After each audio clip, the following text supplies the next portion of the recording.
but no one ever gets it right on the first shot. No one gets it right on the first shot. So there's some implications there.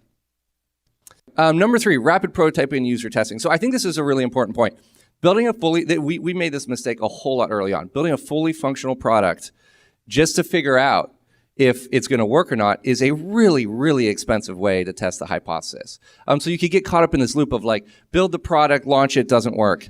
Scrap, repeat, build the product, launch, doesn't work. And especially like Michael was saying, if you're always searching for that home run and it takes you 3 months to build that product, that is a really long time to keep iterating. The best thing you can do, however you end up doing it, is focus on getting to a functional prototype as quickly as possible. So that might be, there's a whole bunch of tools now that allow you to take mock-ups and make them clickable and make them feel a lot like an app. You can do it by just writing throwaway code and just getting something really, really quickly out there. There's a whole lot of ways to write functional prototypes, but get in front of users. Don't worry yet about scaling. I know we were really obsessed about writing code that was going to scale because the underlying assumption there is that as soon as we launch it, millions of people are going to beat a path to our front door. Doesn't happen, not going to happen. So don't worry about scaling until you need to. I would say initially, don't worry about monetization either. You want to focus on making sure that the product experience is right.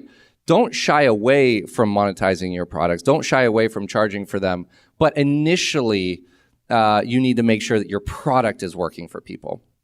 And then expect that however many iterations you think it will take, expect it'll take about 10 times that many iterations. So what are the implications of that? And these are really important. Number 1, keep your burn low. Because if you only have enough cash in the bank for 2 to 3 iterations and it's going to take you 20 to 30, then that's not going to work. And number 2, build a team that can do this really quickly. So this is, I think, one of the primary reasons why outsourcing the coding in the early days generally doesn't work. It's because when you outsource a project, that's one shot.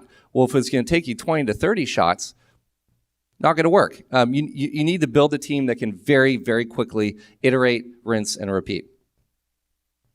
Okay, this is another important point. Test a solution with customers. So number 1, make sure you're talking to a target customer.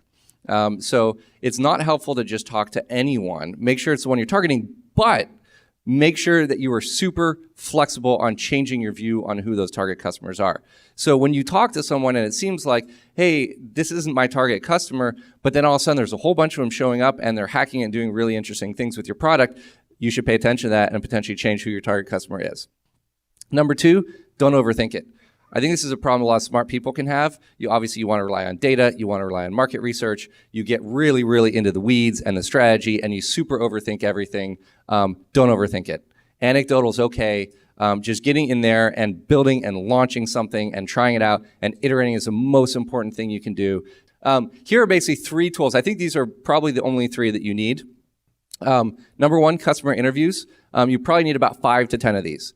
So basically what this is it's talking to a customer probably for about an hour, maybe a little bit longer, whether it's on the phone or going into their place of business, or going to where they are and just understanding everything about what motivates them, what their problems are, what their pain is, and just getting that qualitative view of like what they're experiencing. Number 2, UX testing sessions. You only need about 3 to 5 of these. It's really, really simple, but it can be really painful. Number 1, get someone to use your product or service in front of you in person, whether that's on your phone, whether that's sitting in front of a laptop or desktop, get them to use it. Number 2, encourage them to give open and honest feedback. They will not want to give you open and honest feedback because it feels awkward telling someone that their baby is ugly. But you have to try your best to encourage open and honest feedback. Number 3, ask them to perform a task. You are not allowed to touch the phone or keyboard. You are not allowed to do anything once you tell them to perform the task. Number 4, and this is most difficult, do not say anything. It's really, really, really hard. You will go through extreme agony as they struggle to figure out how the hell to do something really basic, like sign up for your app.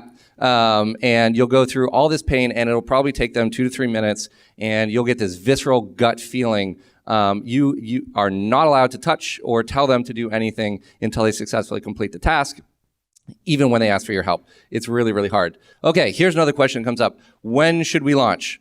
There's this whole minimum viable product, which I think is a lot of the thinking is good. It's new since we launched, but I don't really like the word viable because it's kind of insinuating that you're going to put just the least crappy thing you can out there. I much prefer the word remarkable.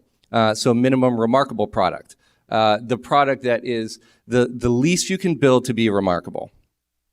All right, so this is a quote from Pablo Haidt that says, launch when your product is better than what's out there. I think this is really important because it basically incorporates this idea that you should build something that's better than anything else out there and don't launch until you have that. But as soon as you have it, then go ahead and launch. So I think that's the right time to launch.